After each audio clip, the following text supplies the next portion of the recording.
দীর্ঘ ১ মাস ননাসের মেয়ে ভাগ্নি আমার কাছে থেকে আজকে চলে যাচ্ছে। আজকের দিনটা অনেক বেশি বিজি। আর ননাসের মেয়ে আমার কি ক্ষতি করে দিয়ে গেল সেটা অবশ্যই আপনাদের সাথে শেয়ার করব। তো এই তো সংক্ষেপে মজার যে নাস্তাটা খাওয়া যায়, সিম্পল নাস্তা, মজার প্লাস সিম্পল বলবো, কারণ ও যেহেতু ফ্লাইটে উঠবে সেহেতু চেষ্টা করছিলাম একটু সিম্পল কিছু করতে। আর ফারাজের বাবা বলেছিল বাইরে থেকে খাবার নিয়ে আসি, তো আমি বললাম যে রাত্রে বিরিয়ানিটা নিয়ে এসো আর দিনে আমি সিম্পল কিছু খাবার রান্না করে ফেলি, কারণ আমার ভাগ্নি বলেছিল সিম্পল খাবারই খাবে। তো ব্রেকফাস্ট তো দেখেই নিলেন, ডিম ছিল, আলুর দম ছিল আর রুটি ছিল।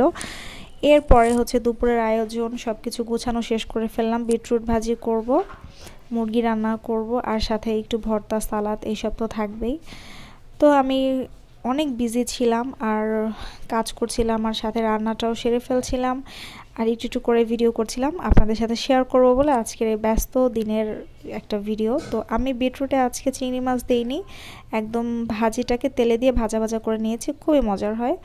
আর এইখানে ফারাজের বাবা নিয়ে আসছিল লবণ দেওয়া শুটকি। এটা কারা কিভাবে রান্না করে খেতে পছন্দ করেন আমাকে অবশ্যই কমেন্টস করে জানাবেন। এই শুটকিটা কিন্তু অনেক মজার হয়। তো ভাগ্নি আমার কি ক্ষতি করলো সেটাই আপনাদের সাথে শেয়ার করে। আসলে ভালোবাসার ক্ষত অনেক বড় একটা ক্ষতি, হৃদয়ের ক্ষত যেটা, ক্ষতিটা ক্ষতি বলবো না কি বলবো জানি না। ওকে আজকে মজা করেই বলছিলাম, তাই আপনাদের সাথেও সেটাই বলছি যে একটা মাস ও আমার কাছে থেকে চলে যাচ্ছে, আমার বুকের মধ্যে একটা ক্ষত সৃষ্টি হয়ে গেছে ওর জন্য। খুবই খারাপ লাগছিল, মানে ও চলে যাবে এটা মেনে নিতেই পারছিলাম না, কিন্তু কিছু করার নাই। দূর দেশ থেকে এসেছে, চলে যাচ্ছে, খারাপ লাগে, কারণ দূর দেশ থেকে কেউ আসলেই সহজে আবার বাংলাদেশে আসতে পারে না। লন্ডন চলে গেল, আবার কবে আসবে জানি না। কিন্তু খুবই লক্ষ্মী একটা মেয়ে, ওর সাথে ভালো একটা টাইম স্পেন্ড করেছি। একটা মাস চোখের পলকে মনে হয় পার হয়ে গেল। তো সবাই আমার ভাগ্নের জন্য দোয়া করবেন। তো অফিসের কাজে বাংলাদেশে এসেছিল, আবার ইনশাল্লাহ আসবে।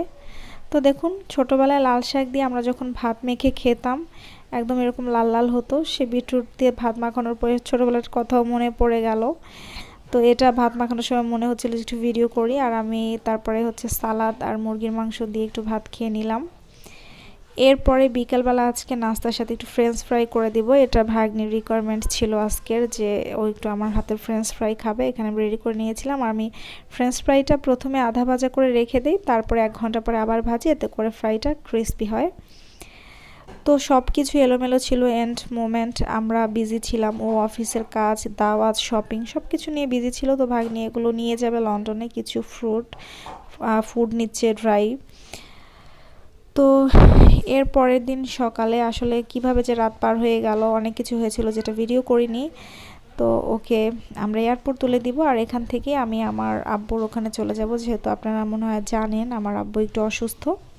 ওকে প্লেনে উঠাই দিয়ে তারপরে আমি আমার বাসা যাব। খুবই খারাপ লাগছিল আসলে এই মুহূর্তটা, খুবই কষ্টের। অনেক ভালোবাসি ভাগ্নিকে, ভাগ্নি